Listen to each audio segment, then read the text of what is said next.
ঘুম থেকে উঠে মানুষ নামাজ কালাম পড়ে আল্লাহর নাম নেয়। একজন আছেন উনি প্রথমে আমার নাম নেন। না না, আমি সকালবেলা উঠে আল্লাহর নাম নেই। তার নাম জপ করে কি সওয়াব হবে নাকি গুনাহ হবে উল্টা? না না, আমি সকালবেলা উঠে আল্লাহর নাম নেই। উনি কি সরাসরি কোনো হুমকি আপনাকে এখন পর্যন্ত দিয়েছেন আপনি কিংবা পেয়েছেন আপনি?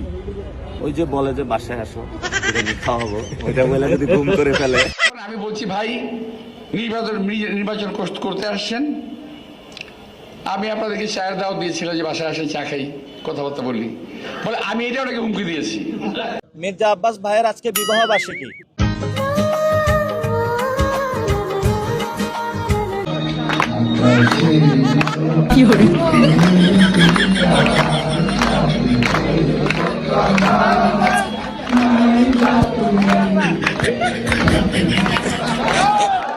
তুমি এখন বাংলাদেশের সবচেয়ে বড় আলেম আল্লামা মির্জা আব্বাস।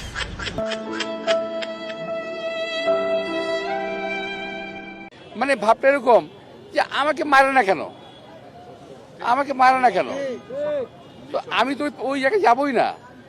কারণ তারা যে একটা সিম্প্যাথি ভোট নিতে চাচ্ছে ওই সুযোগ আমি দেবো কেন? আমি খুব ভালো করে বুঝে ফেলছি এটা। আমি আমার বয়স তো কম হয় নাই, ওদের মতো ওর আমার নাতির বয়স না ওরা, তো আমার তো এবার অভিজ্ঞতা হয়ে গেছে আমার। তুমি তো দুষ্ট আছে, মির্জা আব্বাসের নাম বলিও না, উনি রাগ করবে। এই যে কাগজে বাঘ বেলুন ফুস করে ফুটা হয়ে যাবে, নাম জানেন আপনারা? এই আপনি তো দুষ্ট আছেন। তারেক রহমান, ওনারা ভয় পাওয়ার কোনো কারণ নেই। নাসিরউদ্দিন পাটোয়ারি তারেক রহমানকে কাগজে বাঘ বলেছে গতকাল 4টায় শহীদ মিনারে। এটার বিষয়ে আপনার কোনো মন্তব্য? এর জবাব আমার কাছে একটা পরিষ্কার, ছাগলে কিনা খায় পাগলে কিনা বলে।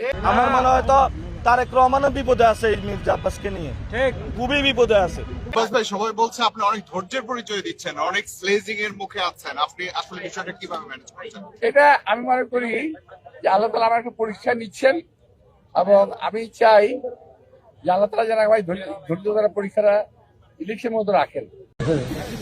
নাসিরউদ্দিন পাটোয়ারি আপনাকে নিয়ে অনেক কথা বলছে। আমি চিনি না ভাই, আমি চিনি না ওরে। আপনাকে নিয়ে অনেক